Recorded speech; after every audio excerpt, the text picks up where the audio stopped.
चाकू से हाथ काटोगे तो पीड़ा तो होगी ही, ये बात तो तय है। क्योंकि चाकू का स्वभाव काटने का है तो चोट पहुंचने पर हमारा स्वभाव पीड़ा से चिल्लाने का है।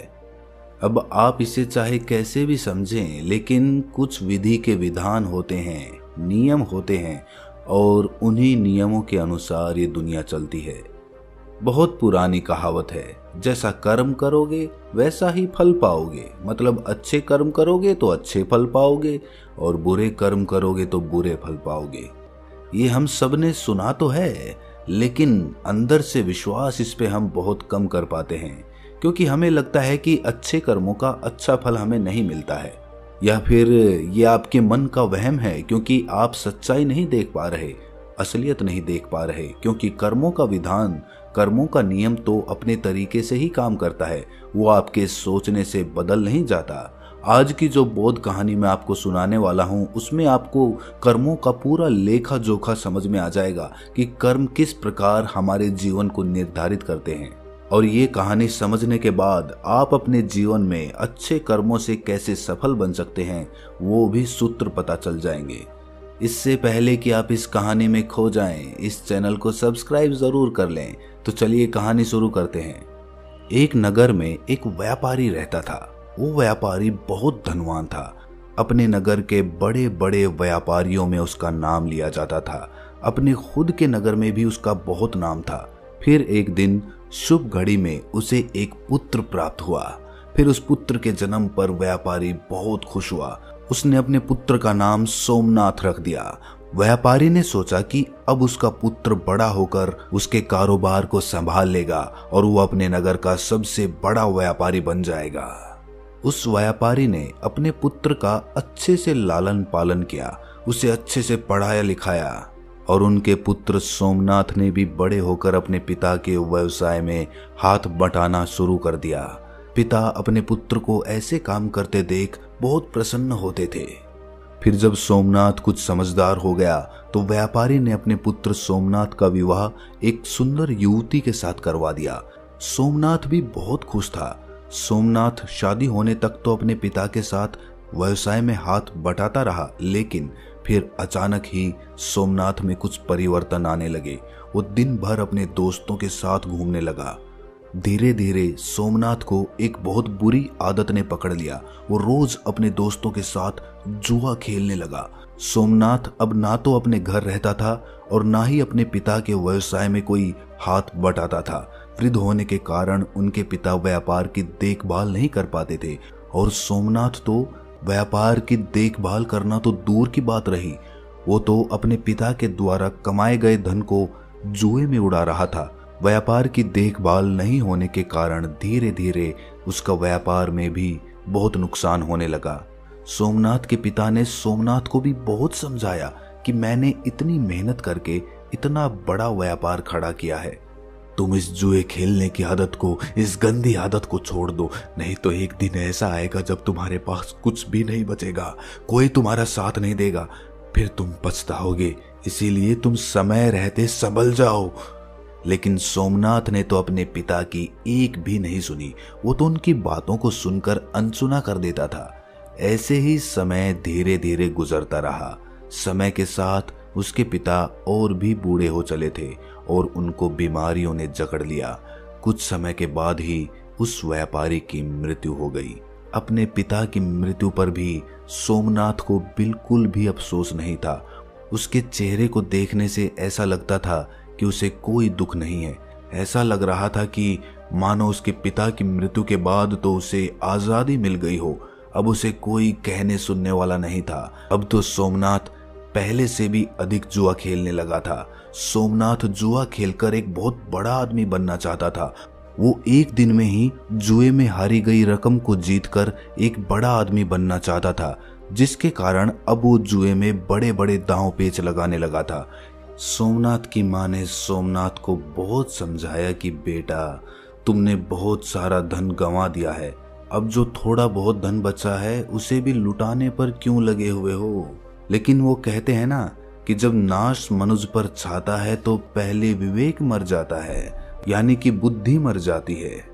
सोमनाथ अपनी माँ की बात एक कान से सुनता था तो दूसरे कान से निकाल देता था। उसे किसी बात का कोई फर्क नहीं पड़ता था। सोमनाथ अब बस दिन रात जुआ खेलने में व्यस्त रहता था। सोमनाथ के पास कोई कुबेर का खजाना तो था नहीं जो कभी खत्म ही नहीं होता। धीरे धीरे सोमनाथ का सारा खजाना खत्म होने लगा। फिर एक दिन ऐसा आ गया जब सोमनाथ के पास कुछ भी नहीं बचा था। जुआ खेलने में उसने सारा धन खत्म कर दिया था। वो अपना सब कुछ गंवा चुका था। जब सोमनाथ की माँ को ये बात पता चली कि उसका बेटा जुए में सब कुछ हार चुका है तो उसकी माँ की मृत्यु हो गई। उसकी माँ को बहुत बुरा आघात लगा जिससे उसकी हृदय गति रुक गई। लेकिन सोमनाथ को तो अपनी माँ की मृत्यु पर भी कोई अफसोस नहीं था। उसे किसी भी बात से कोई फर्क ही नहीं पड़ता था। ऐसा लगता था जैसे उसकी संवेदना खत्म हो चुकी थी। उसके लिए कोई जिए या कोई मरे, वो तो दिन भर जुआ ही खेलता रहता था। सोमनाथ तो व्यापारी का बेटा था ही तो उसे कर्ज लेने में कोई दिक्कत नहीं आई। लेकिन सोमनाथ ने वो धन भी जुए में खत्म कर दिया। जुआ एक ऐसी लत है जो आपको एक जीतने की उम्मीद देती है लेकिन आप जीत कभी नहीं पाते। अब सोमनाथ के ऊपर बहुत सारा कर्ज हो चुका था। उसके घर में 2 वक्त का खाना खाने जितना भी धन नहीं बचा था। अब तो सोमनाथ की हालत बहुत बुरी हो गई थी। अब उसके पास ना तो खाना खाने के लिए धन बचा था और ना ही कपड़े पहनने के लिए धन बचा था। वो बिल्कुल कंगाल हो चुका था। अब पूरे नगर में सबको पता चल चुका था कि सोमनाथ कंगाल हो चुका है। उसके पास कुछ भी नहीं है। जब सोमनाथ किसी से मदद मांगने जाता तो उसे सब मना कर देते।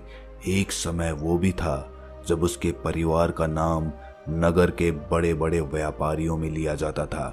लेकिन सोमनाथ की इस गंदी आदत के कारण उसने अपना सब कुछ गंवा दिया था। अब कोई भी उसकी मदद नहीं करता था।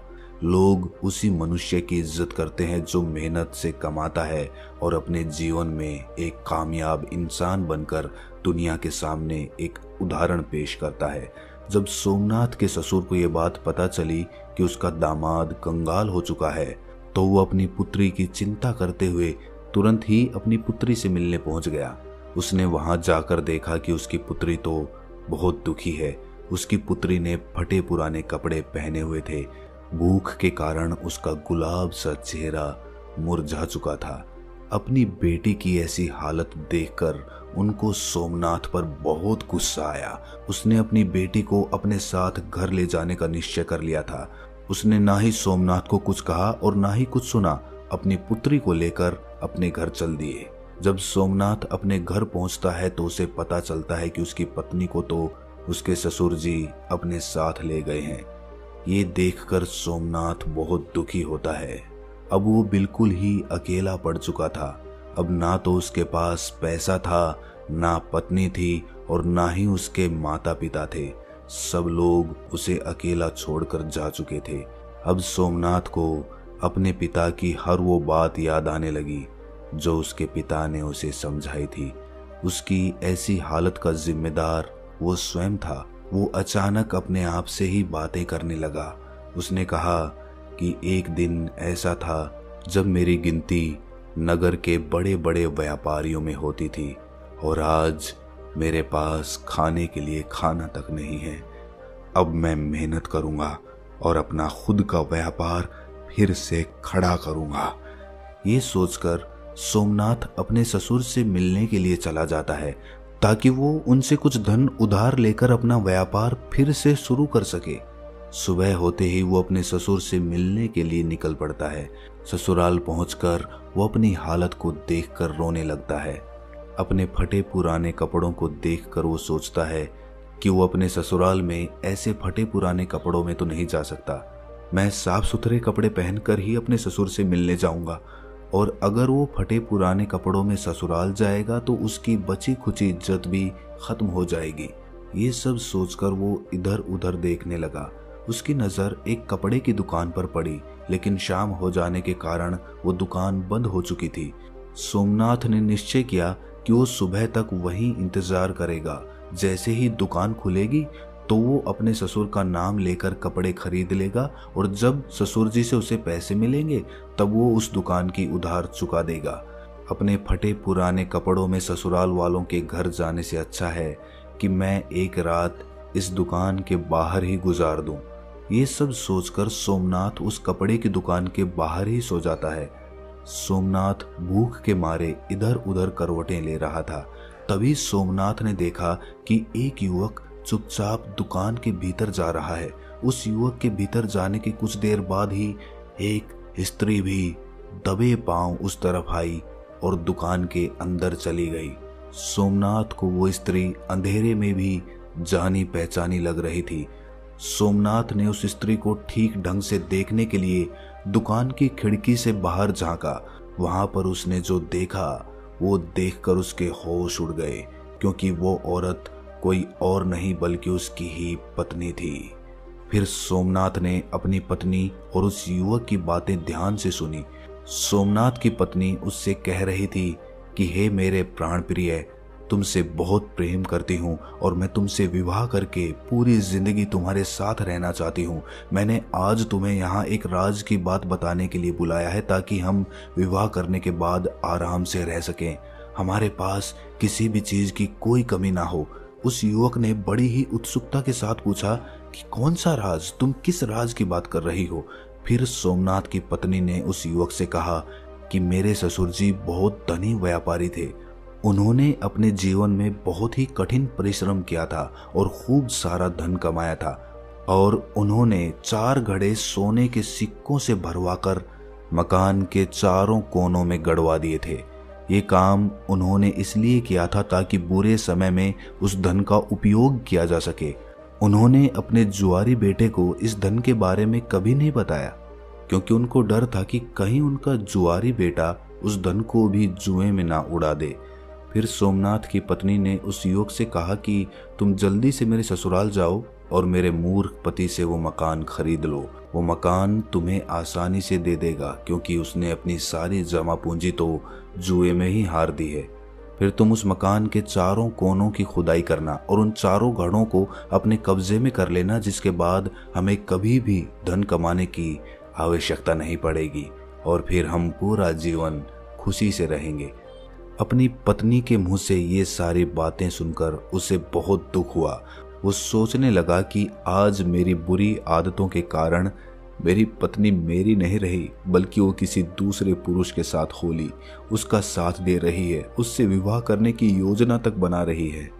लेकिन मैं ऐसा कभी होने नहीं दूंगा।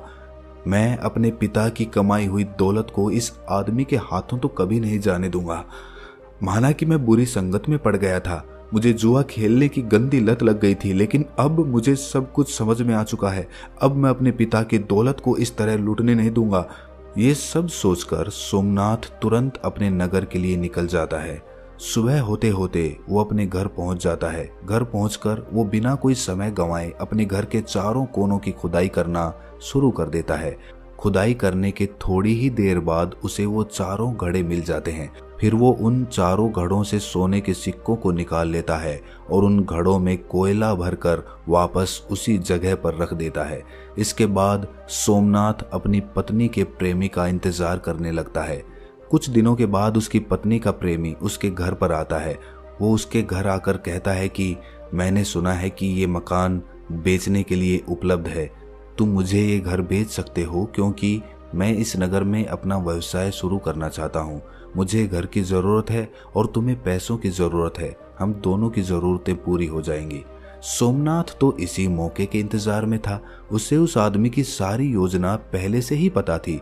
उसने तुरंत अपना मकान उसे बेच दिया और फिर सोमनाथ मकान बेचने से मिली रकम और सोने के सिक्कों को लेकर दूसरे नगर को चला गया, ताकि वो वहां जाकर अपना नया काम शुरू कर सके। वहां पहुंचकर सोमनाथ ने व्यापार शुरू कर दिया। शुरू में उसे बहुत कठिनाई हुई। उसने खूब मेहनत की और अपने से बुरी आदतों को दूर रखा। व्यापार में कभी कभी थोड़ी बहुत ऊंच नीच होती रहती है, लेकिन उसने सब कुछ संभाल लिया। थोड़े से दिनों में ही उसने बहुत सारा धन कमा लिया। फिर उस नगर में रहने वाले एक सेठ की नज़र सोमनाथ पर पड़ती है। सेठ ने सोमनाथ को देखकर ये सोचा कि ये युवक बड़ा ही मेहनती है। इसने इतने कम दिनों में अपने व्यापार को इतनी बुलंदियों पर पहुंचा दिया है। मैं अपनी बेटी की शादी इस युवक से कर देता हूँ। मुझे अपनी बेटी के लिए इससे अच्छा वर तो मिल ही नहीं सकता। फिर वो सेठ सोमनाथ के पास जाकर उसके सामने शादी का प्रस्ताव रख देता है। सोमनाथ ने भी सेठ का प्रस्ताव स्वीकार कर लिया। सेठ ने अपनी बेटी की शादी सोमनाथ से करवा दी। अब सोमनाथ के पास वापस पहले जैसा ही सब कुछ हो गया था। उसने धन कमा लिया था, इज्जत कमा ली थी, शादी भी हो गई थी। अब उसके पास सब कुछ था। अब सोमनाथ अपना जीवन खुशी से जी रहा था। अब उसके पास किसी भी चीज की कोई कमी नहीं थी। उधर सोमनाथ की पुरानी पत्नी का प्रेमी वो घर पाकर बहुत खुश हो रहा था, लेकिन जब उसने मकान के चारों कोनों की खुदाई की तो उसे सोने के सिक्कों के बदले कोयले के भरे 4 घड़े मिले और कोयले से भरे घड़ों को देखकर वो छाती पीट पीट कर रोने लगा। उस युवक को सोमनाथ की पत्नी पर बहुत गुस्सा आ रहा था। वो सोच रहा था कि काश उसने उसकी बात नहीं मानी होती। अगर मैंने उसकी बात नहीं मानी होती तो मुझे आज अपना धन नहीं गंवाना पड़ता। सोने के सिक्कों से भरे घड़े मिलना तो दूर, मेरे जीवन की जमा पूंजी भी जाती रही। इसके बाद उस युवक ने अपनी प्रेमिका यानी कि सोमनाथ की पत्नी को भी सबक सिखाने के लिए उसे छोड़ दिया। वो वापस अपने गांव लौटा और अपनी प्रेमिका को बुलाया और कहा कि तूने मुझे ठगने की कोशिश की है, मेरी सारी जमा पूंजी तूने बर्बाद कर दी, अब मेरे पास कुछ भी नहीं बचा है। आज के बाद कभी मुझे अपना चेहरा मत दिखाना, चली जाओ मेरे सामने से। उधर सोमनाथ ने अपनी गलती से सीख लिया था कि बुरे कर्म करोगे तो परिणाम बुरा ही प्राप्त होगा। इस कहानी की सीख पर अगर हम गौर करें तो शुरुआत में सोमनाथ जुए का लती था, जुए का आदी था, तो उसके पास कुछ भी नहीं बचा था। वो सड़क पर आ गया था। उसकी पत्नी ने भी उसे छोड़ दिया था।